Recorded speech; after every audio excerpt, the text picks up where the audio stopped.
किसी ने बड़ी कमाल की बात कही है कि मत बैठे इंतजार में, वक्त के साथ सब बदल जाता है। जो आज सोना है कल मिट्टी में बदल जाता है।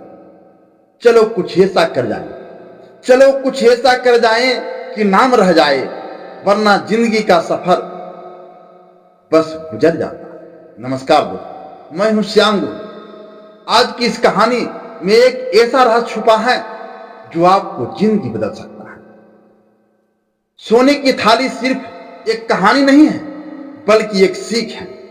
एक ऐसा सीख, एक ऐसा सबक जो आज अगर इस कहानी को समझ लिया जाए तो कल कभी पछताना नहीं पड़ेगा। तो दोस्तों, वीडियो को अंत तक जरूर देखिए, क्योंकि हो सकता है कि यह कहानी आपकी जिंदगी की दिशा बदल दे। दोस्तों, यह कहानी पुराने जमाने की है।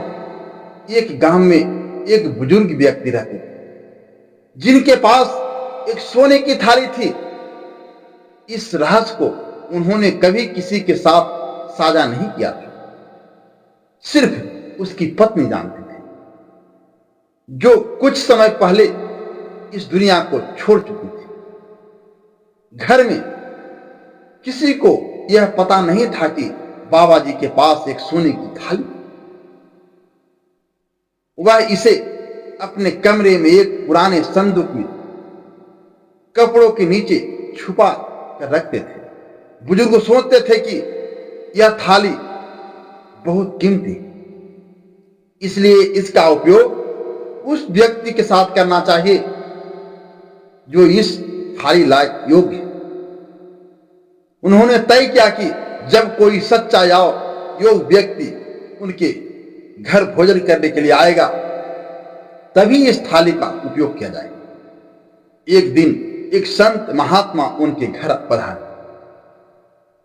उन्होंने महात्मा को आदर सत्कार किया, फिर उन्हें भोजन कराने की सोची। बुजुर्ग जैसे ही अपने कमरे में गए और संदूक से सोने की थाली निकालने लगे, तभी उन्होंने विचार किया कि जो महात्मा गांव गांव घूमकर भिक्षा मांगता है, उनके लिए यह थाली नहीं हो सकती। उन्होंने सोने की थाली वापस रख दी और समान थाली में भोजन परोस दिया। कुछ समय बाद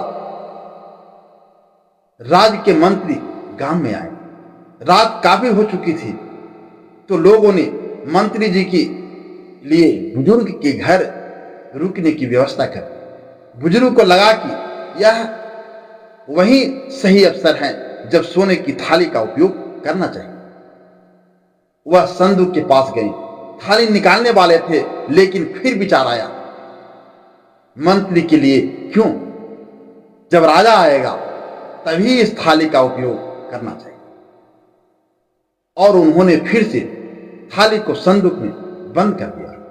मंत्री जी को भी समान थाली में भोजन परोसा गया। कुछ समय बाद राजा स्वयं गांव में पधारे, लेकिन वह युद्ध हार चुके थे और अपनी सेना को दोबारा संगठित करने के लिए गांव गांव भ्रमण कर रहे थे।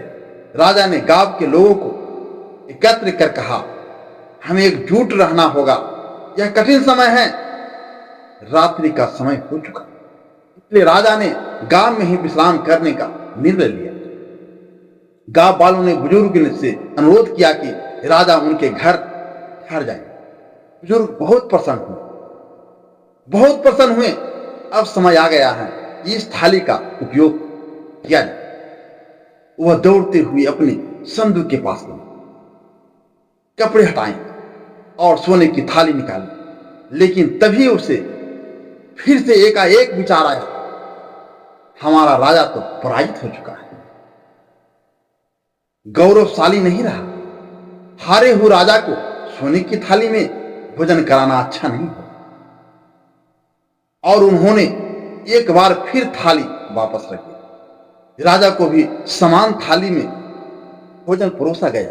कुछ समय बाद बुजुर्ग का निधन हो गया। कई वर्षों बाद उनका बेटा घर की सफाई कर रहा था। उसने पुराना संदूक खोला और उसने एक काली पड़ चुकी थाली देखी। बेटे ने अपनी पत्नी को बुलाया और कहा, देखो मेरे पिताजी ने यह थाली को कितना संभाल कर रखे, लेकिन अब यह काली पड़ चुकी है। पत्नी ने मुंह फेर लिया और कहा, यह गंदी सी थाली मुझे मत दिखाओ।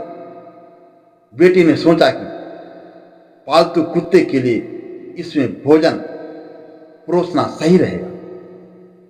अब वह सोने की थाली हर दिन एक कुत्ते के भोजन के लिए इस्तेमाल की जाने लगी। दोस्तों, इस कहानी सिर्फ उस सोने की थाली की नहीं है, बल्कि यह हमारी जिंदगी की कहानी है।